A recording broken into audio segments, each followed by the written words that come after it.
So, mapagpalang umaga sa ating lahat. Yan. Umaga pa rin sa atin, laging umaga. Yan ang maganda. Yan, live tayo today. May mga tao talaga na hindi naman lahat ng friends mo sa Facebook, kaibigan mo. Tandaan nyo, yung iba dyan nagmamasid lamang. No? At pagkatapos, patago kang sisiraan sa ibang tao. Ganun yan. Yun ang ibig sabihin hindi ka nga naniniwala pero ina-add mo ko sa Facebook. Sabihin, may nararamdaman ka. Ganun yan. May pagtibok ng puso. Dahil isipin mo hindi ka naniniwala sa akin. No? Pero in-add mo ko sa Facebook para i-spy ang aking account. Diba? Yan eh. May mga tao na kahit huling-huli mo na, tinatanggi pa. Bakit may mga ganitong tao no na may ebidensya ka na nga, may witness ka pa, tinatanggi pa yung ginagawa nilang mali. No? Magde-deny pa sila. Maghuhugas kamay pa sila. Akala naman ninyo hindi ko alam. Alam ko lahat ng ginagawa ninyo. Kaya ito naman, ako kasi di ako mahilig sa mga ako kasi kahit sino pwede mo maging kaibigan sa Facebook account. Kahit mga traidor, nandyan yan, nakakalat yan. Ako yung tipong, alam ko yung ginagawa mo. Tahimik lang ako. Yan sinasabi ko sa iyo. The more na sinisiraan mo ako ng patago sa mga tao, the more kang nagiging maduming babae. Tandaan mo yan. Hindi mo pwedeng itaas yung bangko mo. At hindi ka pwedeng humigit sa Diyos. No? Dahil marami nagsasabi na, kilala namin si Lolo Adriano. Kilala nyo lang sa personal na panglabas na anyo. Pero yung espiritu, hindi nyo kilala.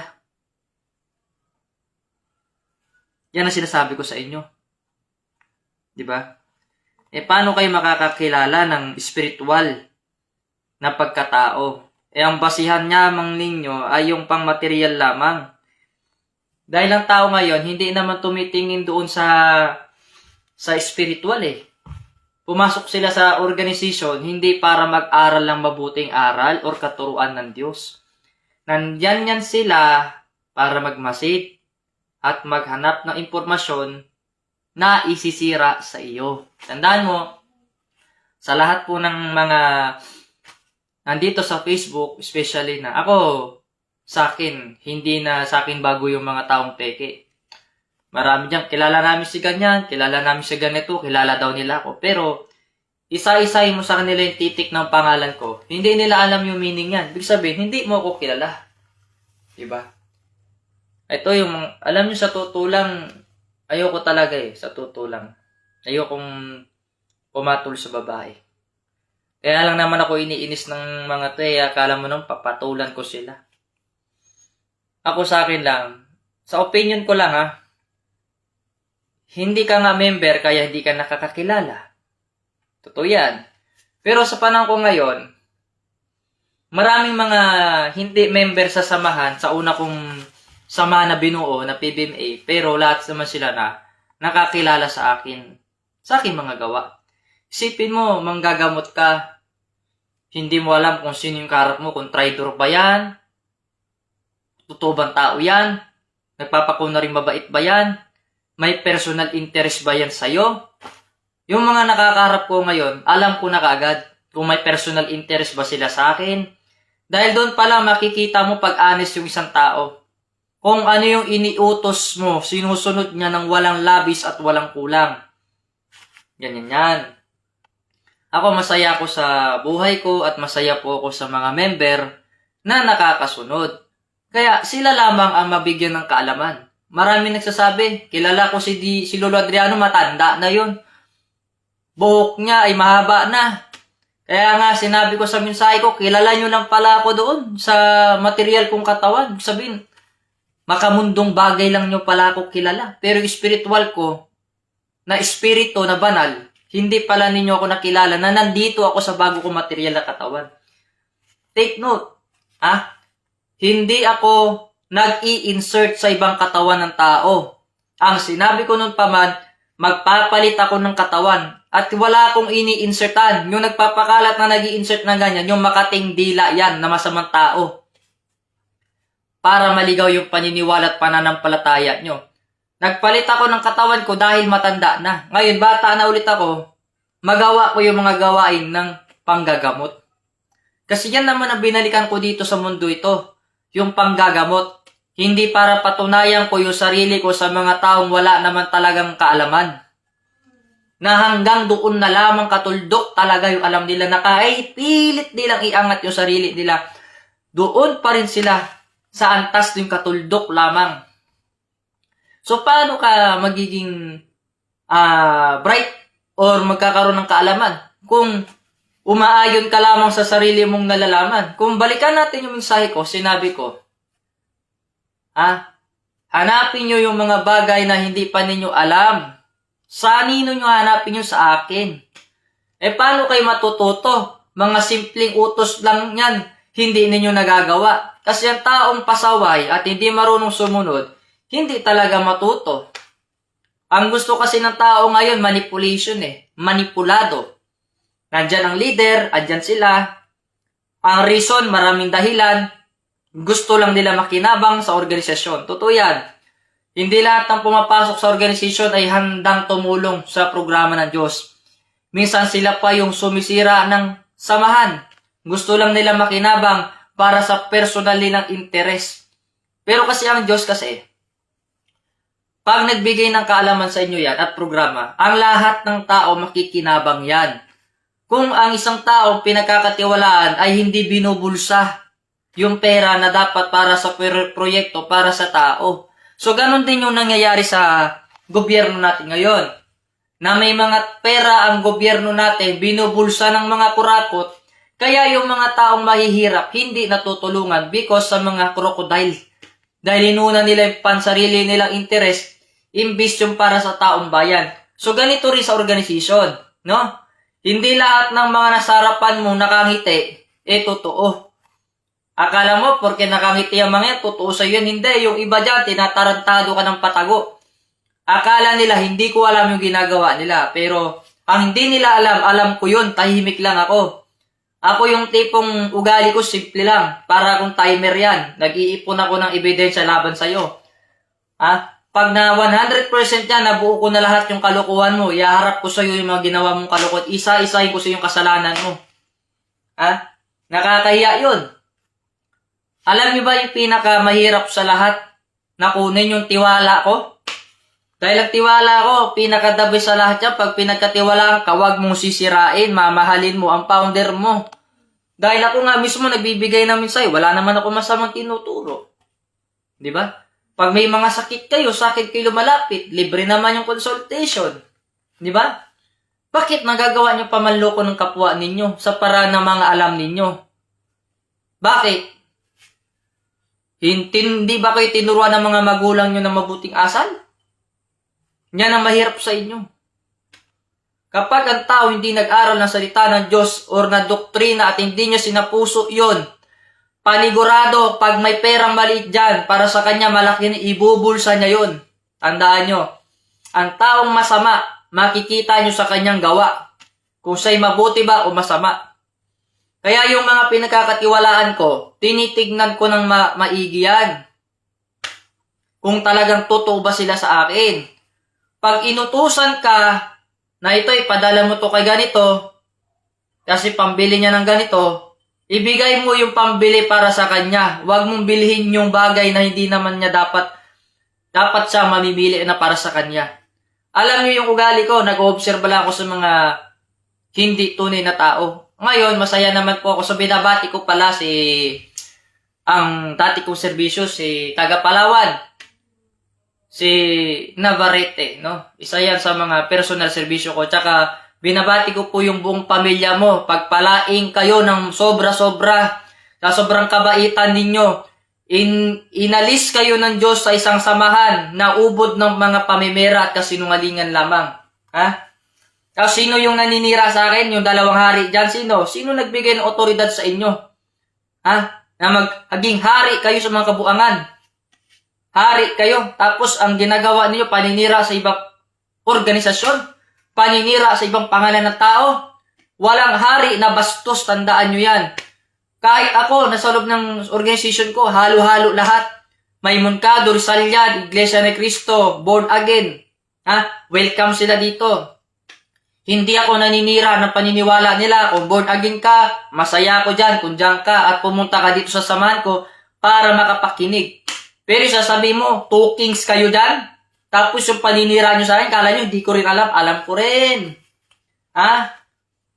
Mga apo ko lang kayo sa kuko. Tandaan nyo, kita nyo tong talampakan ko. Pag tinapakan ko kayo ganyan, durog kayong dalawa. Sino nagbigay ng authority dyan? Na sino nag-crown sa kanila? Na hindi naman ako nagbigay ng authority sa kanila para maging hari. Dahil Diyos ang pipili ng karapat-dapat na hari. Hindi lamang 2. 72 kings ang pinipili ng Diyos para sa kanyang mabuting gawa. Pero kung yung hari na 2 na sinusundan nyo, hindi yan tunay. Peke ang mga yan. Kasi yung nilalabas sa bunganga, hindi tunay Pa-2 kings kayo. Tapos yung ugali ninyo, hindi maganda. Isa pa, yung babae na si Grisel Manzano ba yun? Kababae mong tao, kung ano pinagsasabi mo sa mga kasister dyan. Alam mo, hindi ka member sa PBMA. Kaya hindi mo alam pagkatao ng 4 corners of the world. Paano mo masabi na ikaw ang nagpalindol? Paano mo masabi ikaw nagpadala ng bagyo? Hindi ka naman Diyos. Dahil ang Diyos nga mismo, pag nagpadala ng dilubyo yun, pati bahay mo tatangayin. Hindi mo kilala ang Diyos. Ang tao kasi puro yabang. Ang Diyos kapag nagkasakit, hindi nagpapagamit sa tao dahil ang Diyos hindi nagkakasakit. Ang material ko noon, namatay na lang sa katandaan, walang sakit. Tandaan nyo yan. Ako, hindi ko kailangan ng mga doktor sa paligid ko dahil ako ang doktor. Tandaan nyo yan. Kaya kayong mga nagpapamedical dyan, tandaan nyo, sorry to say hindi lahat ng doktor professional panggagamot. Lahat dyan, pera-pera na lang. Pag wala ka ng pera, tutuluyan ka na nila. Pero ang Diyos kasi, kahit wala kang pambayad, libre yung panggagamot niya sa'yo Kahit buhay pa niya ang kapalit sa material.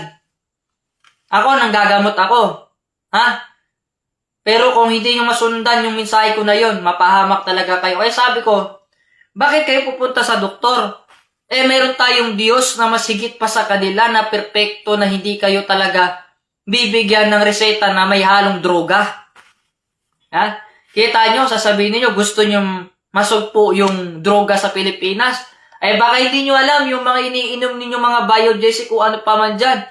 Yung mga tinitinda ng mga doktor na yan, may halong droga yan. Kaya nga mayroon ka makikita mo sa mga tinda nila, drugs paano masugpo yung droga sa Pilipinas kung yung mga nagtitinda nga, may halong droga yung gamot nila? Ganun yan. Kasi ang tunay na manggagamot, hindi naman doktor lamang. Dahil ang tunay na manggagamot dyan, yung Diyos. Ang Diyos, ang ginagamit niya lagi na panggagamot, walang halong droga, kundi lahat puro herbal. Kaya yung herbal, hindi yan pwede maging alternative. Yan ay original medicine, remedies sa ating katawan. Kaya yung mga doktor, yung mga iniinom nyo dyan, galing sa kanila, yan ang sinatawag na alternative. Nagawa nila na may halong droga. Pag ininom nyo yan, wala na yung epekto sa katawan yon, hallucination na mangyayari sa inyo yan. Yan ang mangyayari. At sisirain pa nila yung kidney ninyo doon sa iniinom ninyo na yan. Dahil ang tao walang alam. Akala nila pag doktor, professional. Sige, bigay ka ng bigay sa doktor ng pera mo. Ubos yung pera mo.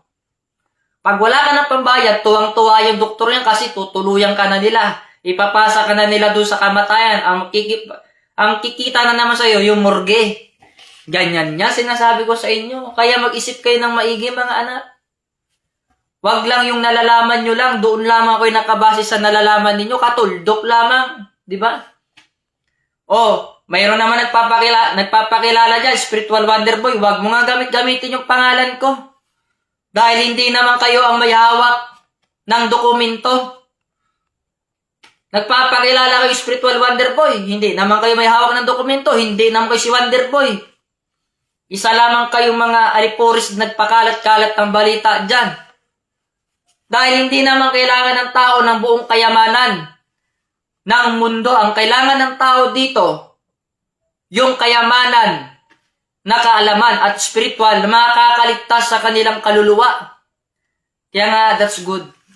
Kaya nga si brother, isa sa mga kapatiran natin dito, nagtanong, Divine, bakit po ang tao mahilig sa kayamanan? Isang tanong, isang sagot. Kasi direct tao magsalita eh. Dahil ang tao mukhang pera, kaya gusto nila ng kayamanan. Pero kung ang kayamanan na hinahanap mo ay kaalaman, hindi mo kailangan magpakayaman sa mundo na ito. Ako nga, kahit may pambili ako bumibili lang ako yung tuyo. Sausaw mo sa suka, ulam mo sa kanin yan. Yan lang ang kinakain ko kahit may pambili kasi hindi naman natin kailangan maging marangya na buhay. Dahil marami tayong tinutulungan na tao. Luzon, Visayas, Mindanao. Ang pagmamahal ko sa inyo, higit pa sa buhay ko. Kaya huwag kayo magpasaway. Paano na lang yung programa ng Diyos, maayos yan kung lagi ang iniisip ninyo sa puso't isipan ninyo, puso't isipan nyo ay paninira sa kapwa ninyo. Diba? Isipin nga ninyo yan. Kung kayo talaga tunay na nag-aral ang salita ng Diyos at nahihirong kayong doktrina na mula sa akin, bakit kailangan nyo pa manira ng ibang sikta, ibang organisasyon? Bakit kailangan nyo pa ako siraan? Diba? Ibig sabihin, hindi kayo sunod sa mensahe ng Diyos. Ibig sabihin, hindi kayo nakapagdoktrina. Dahil ibang dinodoktrina nyo dyan, doktrina ng mga yawa. Alam mo yung doktrina ng mga demonyo? Yun yung gusto niya na pag may ibang organisasyon, siraan niya yan. Siraan niya si ganito, siraan niya si ganyan, para siya yung aangat. Ganyan ang ugali natin Kaya sabi doon sa quotes, hindi ka tunay na Pilipino kung hindi ka marunong magalit sa kapwa mo na umaangat. Diba? Tanggalin natin yung ganung pag-isip mga anak. Iyan ang sisira sa inyong buhay. Maging proud ka na lang kung mayroon kang nakita dyan naging success sa buhay niya. Sana balang araw maging ganyan din ako. Ganon dapat ang sinasabi nyo. Hindi yung sisiraan mo. Dito sa social media, marami namang nanira sa akin. Di naman bago yung mga yan. Dahil yung mga naninira sa akin, hindi yan tunay na nakakilala sa akin.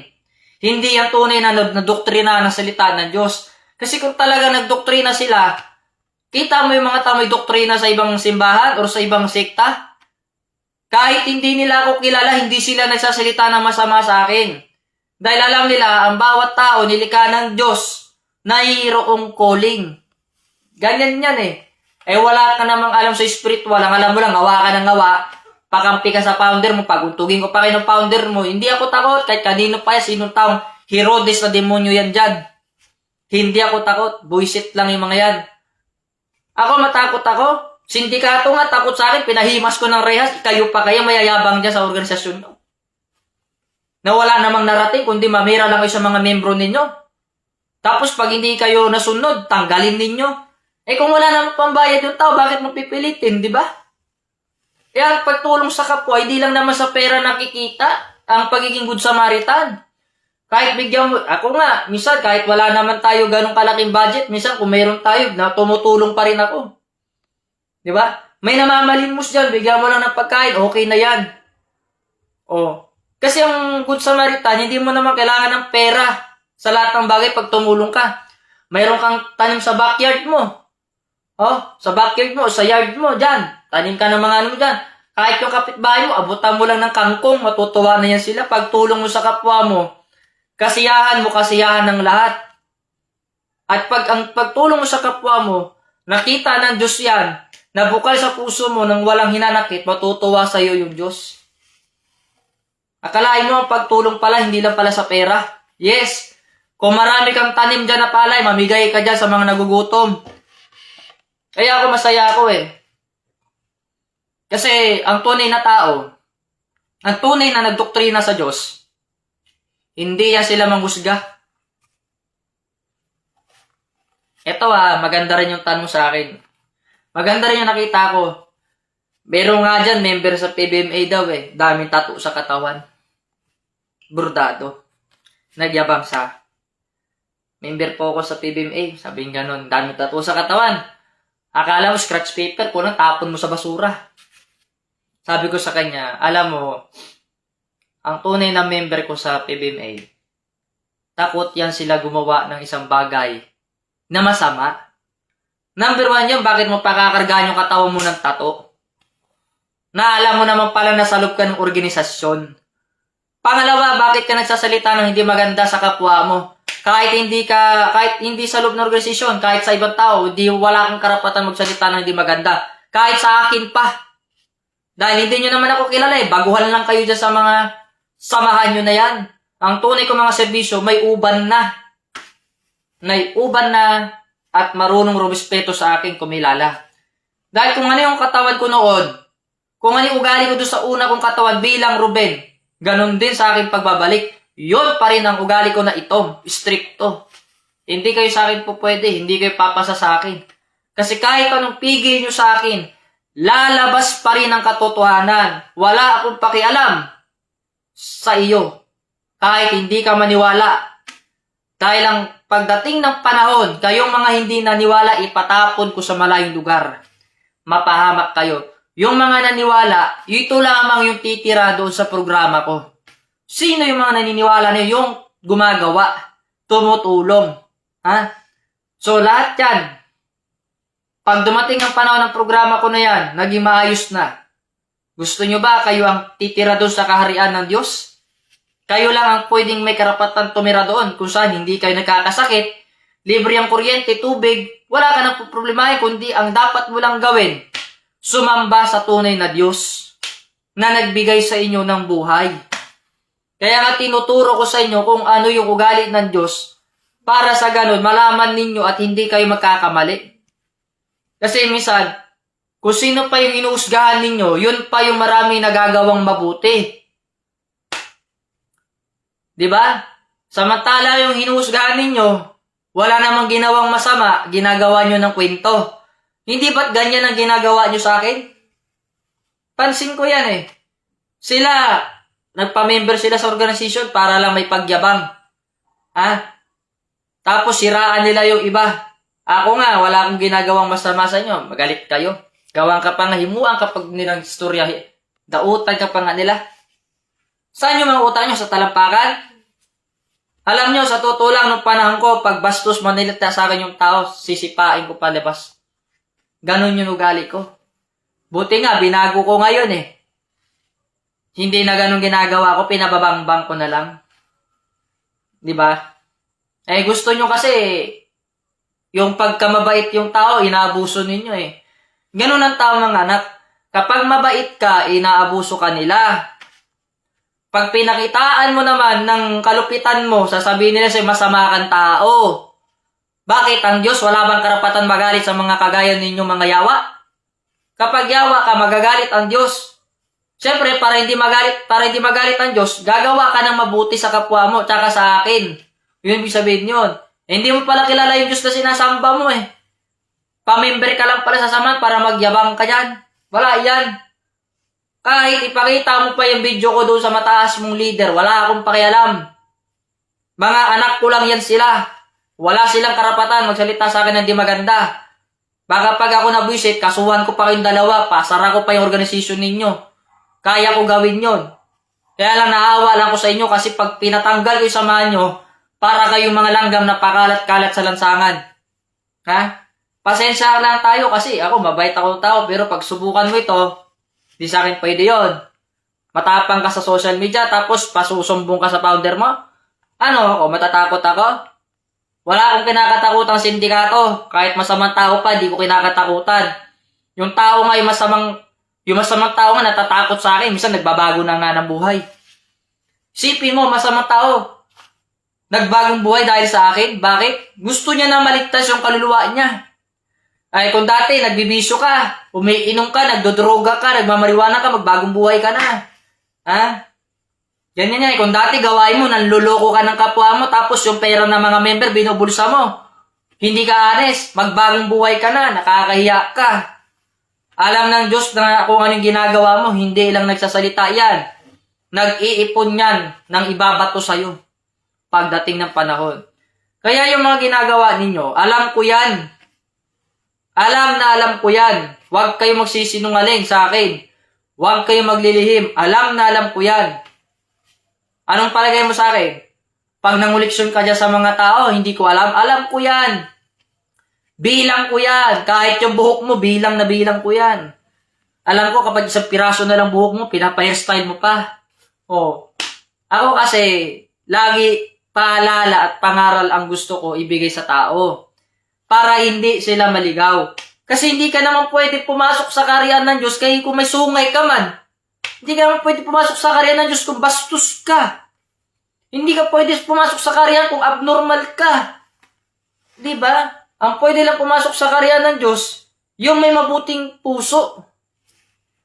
Hindi yung pag alam mong mabuti yung tao, aabusuhin mo, lulukuhin mo. Huwag ganun. Dahil kung sa pamilya mo mangyayari yan, baka lumuha ka ng dugo. Sinasabi ko sa'yo. Kaya mas masarap yung mabuhay ka nang wala kang tinatapakan na tao. Di ba? Wala kang binabastos na tao. Wala kang sinisiraan na organisasyon. Di ba? So binabati ko po lahat ng mga member ko dito sa Divine God Benevolent Missionary International, no? Yan, so binabati ko kayo lahat. Kasi yung tunay talaga nakakilala sa akin, hindi nagsasalita ng masama yan. Takot yan magkasala. Baka yung hinuhusgahan mo, yan na pala yan, hinahanap mo. Eh dahil tanga ka at bobo ka, wala kang alam, nakinig ka doon sa mga leader ninyo matataas dyan, nasiraan nyo, huwag kayo maniwala, ay kayo naman, nakigaya kayo. Pero gaya na sinabi ko, darating ang panahon, magsisisi kayo. Bakit? Hindi kayo papasok doon sa kaharian ng Diyos. Ang makapasok lamang sa kaharian ng Diyos, yung tunay at totoo na tao na makasunod sa kanyang mga mensahe. Yung makasunod sa mensahe na mayroong kasamang gawa. Hindi yung tumatango lang para lang magyabang. Yung gusto ko pag tumango ka, sundin mo talaga. Kaya doon sa mga ma-assign bilang official sa ating samahan na may mataas na ranggo, please, pangalagaan ninyo yung mga mission order ninyo. Ang tiwala ko, yung respeto ko, binigay ko sa inyo. Tandaan nyo yan. Dahil once na masira nyo respeto ko, lahat ng benefits na meron kayo na matatanggap pagdating ng panahon, tatanggalin ko sa inyo yan. Paalisin kayo sa kaharian ng Diyos. Oh, bakit? Bawal doon sa samahan ko yung traidor. Bawal sa samahan ko yung dalawa yung sinusundan mo. Hindi ka pwede mamangka sa dalawang ilog. Hindi ka pwedeng sumamba sa dalawang Diyos. Iisa lamang ang Diyos mo. Ganyan yan. Kaya nga may panunumpa ka. Ang tunay na manggagamot sa buhay natin, ang Diyos, hindi ang doktor. Ang doktor, hindi yung professional. Alternative lang yan, pati yung gamot nila. Kaya proud ako dun sa nag-chemo.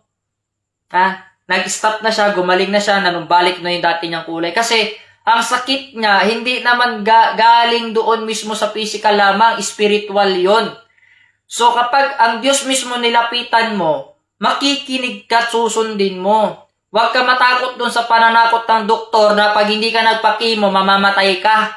Mas mamamatay ka pag nagpakimo ka dahil pag pumasok yan sa masin yung dugo mo, iikot yan, mainit sa katawan yan, pinapatay niya yung blood cell mo. Yan ang hindi ninyo alam. Nang dahil sa pananakot ng doktor, maraming namatay. Nang dahil sa maling utos ng doktor na magpakimo kayo kahit hindi naman kailangan, patay kayo ngayon. Ano mangyayari yan? Pag nawala na kayo ng pera, pambayad sa doktor, ang pangalawang makikinabang sa inyo, funeral. So, pag namatay kayo, dadaling kayo sa funeral, 100,000 ang kabao. Plus yung libingan nyo dun, 100,000, di 200,000 na. Ang mahal, mamatay, di ba? Kaya makikinig kayo. Kasi ang Diyos, higit pa yan sa doktor. Ang doktor, tao lang yan. Tao lang, namamatay yan. Pero ang Diyos, pag nagbigay ng kagalingan sa inyo, wala yung mga doktor na sinabi yan. Doktor lang yan eh.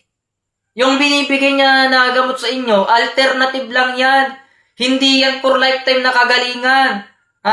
Pag nawala na yung epekto ng gamot sa inyo, yung droga na iniinom ninyo dyan na may halong drugs, pagbalik ng sakit nyo, mas malala na ulit. Pag nawala yung bisa ng gamot, tapos mag-hallucination kayo niyan, mahihilo kayo niyan. Sasabihin nyo, nakakita na kayo ng mga demonyo sa paligid ninyo. Di ba? Kasi dahil sa iniinom ninyo.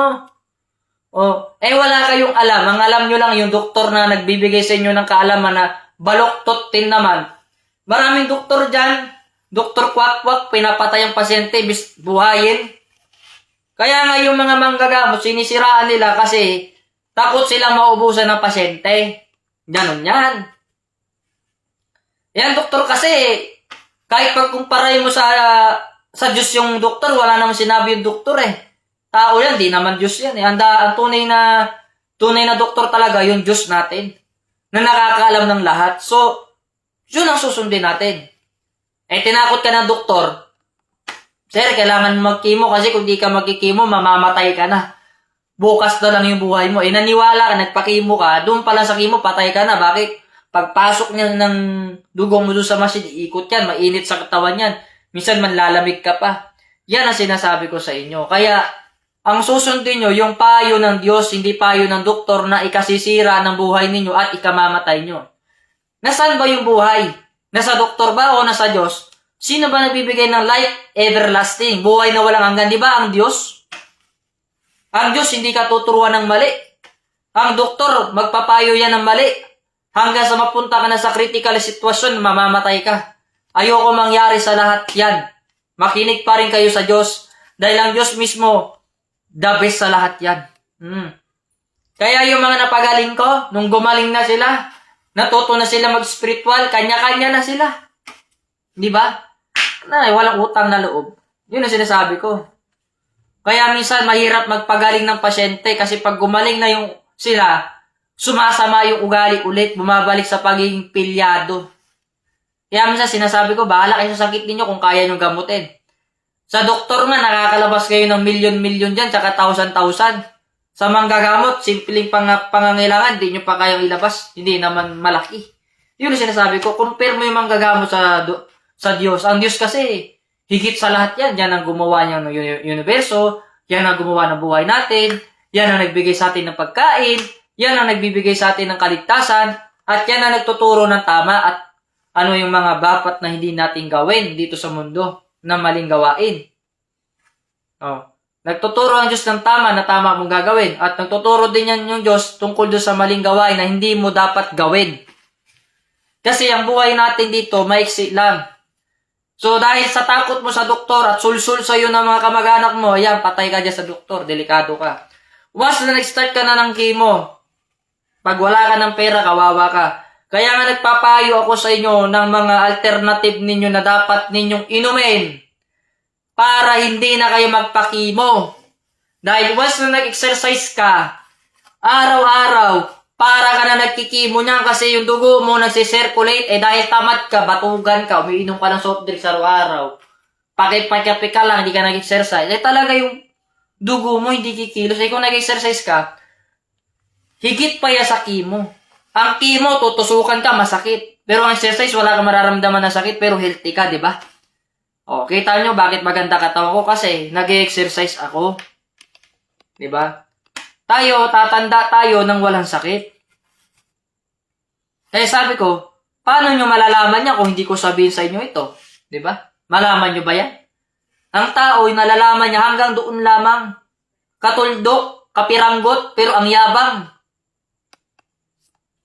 Ang galing na nga, nila manira eh. Magkano ba sahod ninyo dyan? Baka naman pa pwede malaman kung magkano binabayad sa inyo para lang manira sa mga ibang tao, lalo na sa akin. Ako, kahit siraan nyo ako dito sa social media, hindi kayo magtagumpay.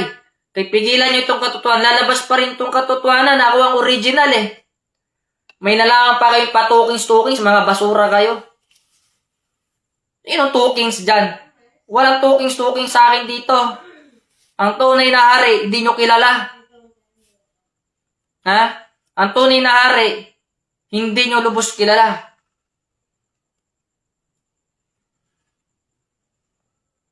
Kaya ako, mahal ko yung mga tao dahil ayoko naluloko. Kaya yung mga member ko po dito na mga nakarehistro na dito, maraming salamat po sa inyo. Tuloy tayo sa mabuting aral. Yung mga naninira sa akin, tandaan nyo lagi, yung mga naninira sa akin na yan yung mga tao hindi nakakilala sa akin. Hindi yan sila serbisyo. Di ba? Yan, so maraming salamat sa pagbati, Cobra Legend, no? So binabati ko rin po lahat. Bago ako mag-closing ngayon, kasi may silang talaga yung live ko today dahil marami po akong ginagawang spiritual ID natin. Iba pa po yung spiritual ID natin, iba pa yung ID natin para sa material. No, ito po kasi pang spiritual ito eh. Pwede kang gamamit sa panggagamot, pwede itong pang travel, protection, all around kasi ito. Hindi ka marunong sumunod, laging gusto lang makikinabang sa organisasyon, di ka pwede dito. Hanap pa ng ibang samahan mo na maluloko mo. Dito sa organisasyon namin, kailangan totoo kang tao. Di ba? Totoo kang tao. Marunong kang sumunod. No? So, God bless po sa ating lahat. Batiin ko muna lahat isa-isa. Ang dami nyo na pala bumati sa akin. Oh. Yung iba kasi bumaba na eh. So, batiin ko muna today lahat. So, binabati ko po si Flor de Lisa, Kalamba Yumol, Fernando Aljas, Tita Pareha, Cobra Legend. So, binabati, medyo bumababa eh. Marami oh. Rex Kayamba. Binabati ko po. Wilma the second. Binabati ko rin po. Linda Almuguera. So, binabati ko po kayo ng good morning pa rin sa akin. Hindi uso yung gabi. Good morning lagi sa akin. So, binabati ko rin po si Reslin Ponyo. At binabati ko rin po si Ray David Pinuela Siosan, no? So, shoutout po sa inyong lahat. Binabati ko po lahat. No? John V. Binabati ko rin po si John V. John V. Bumaba eh. Mabilis eh. Yan. So, sa mga magpapa-shoutout, sa shoutout ko na lang ulit kayo sa next, kasi masyadong mabilis yung ating camera eh. Yung bumababa yan. So, binabati ko rin po si Babis Villar Campo Ricaldo, no? So, shoutout po sa inyo. Yan. Binabati ko kayo lahat. At saka si Amitis, binabati ko rin po si Amitis. No? Yan. Binabati ko rin po si Dodong Pakibot, no? So hanggang dito na lamang po tayo. Huwag po nating kalimutan na i-share ito sa lahat ng tao para makapakinig ng tunay na mensahe. Yung ayaw maniwala, hayaan nyo sila. Yung mga naniniwala, yun ang makaligtas. Yung naniniwala na sumusunod. Pero yung hindi naniniwala, yun yung mga marami sinasabi paninira. Ingat kayo dyan. Dahil yan sila talaga, trabaho talaga nila yun. Nakalabanin ng mabuting tao. Kaya, lahat ng bagay na yan, nakaprograma na yan eh. Sa pagbalik ng Diyos, nandyan yung kalaban niya, yung mga hindi naniniwala. At sa pagbalik ng Diyos, nandito naman sa paligid ko, ang mga naniniwala, no? Na handang sumunod sa programa ng Diyos, no? So, binabati ko rin po si Trinidad Igonya, no? So, Amitis Gem Casa Villapando. Ayan, so binabati ko po ulit kayo, no? So, kasi, naggaganon kasi dun sa screen eh. Nagbababa po, kaya maganda na yan, nagbati kayo ulit para mabasa ko po yung mga pangalan nyo, no? So, God bless po sa ating lahat. Mahal na mahal ko po kayo. Sana po'y pagpalain kayo sa lahat ng oras at gabayan ko po kayo ng spiritual ng aking pagkatao, no? Hindi ko po kayo kakalimutan kayong mga tao na totoong sumusunod sa akin. Yung tiwala ko po, ingatan ninyo. Binabati ko rin po si Edwina Pabro Wagutang Calixtro, no? Binabati ko. Prudencio Pilingon Salarson Jr., no? Na taga Dinagat Island. Yan. So, sa shoutout din po sa mga taga Dinagat Island, binabati ko po kayo lahat. Kaya sabi ko nga, sa aking pagbalik, hindi talaga lahat maniwala yan dahil hindi nga talaga nakakilala eh. May papanggap pa yan sila. Kilala ko si Lolo Adriano. Kilala ko si Divine. Ano yan eh, gagawa ng kwento yung mga yan. Pero pag nandyan na sarapan ko yung espiritu nila, hindi sila makakilala. Ganyan yan, sinasabi ko sa inyo. So, binabati ko rin po si Hubert Tabo. Kaya yung tao makakilala yan, kasi spiritual ang pinapakiramdaman nila. Puso ang ginagamit. Walang puso, nagpapanggap ng merong nalalaman. Wala, yan, peke yan, tapon mo yung sa tapon. Sa ilog, kumbaga. Yung mga ganong tao, hindi kailangan sa programa ng Diyos. Yung maninira. Kaya nga yung si Satanas, pinatapon doon sa impyerno para doon siya magariarian. Kasi, ang gusto ni Satanas, sirain niya yung programa ng Diyos. Ganyan yan. So, binabati ko rin po si Lani Sawit Combate, no? So, mapagpalang morning pa rin sa atin, kahit gabi na, umaga pa rin. So, binabati ko rin po lahat ng mga guardians natin sa masulok ng mundo. So, Ana Maria Isabelo. Binabati ko rin po yung taga Cavite. God bless po sa ating lahat. At hanggang dito na lamang po ako. Ako'y magpapaalam na po sa inyo today para kayo ay makakain na ng mga pasasarap ninyong pagkain. Kung meron man kayo dyan, mamigay kayo sa iba. So God bless po sa inyong lahat.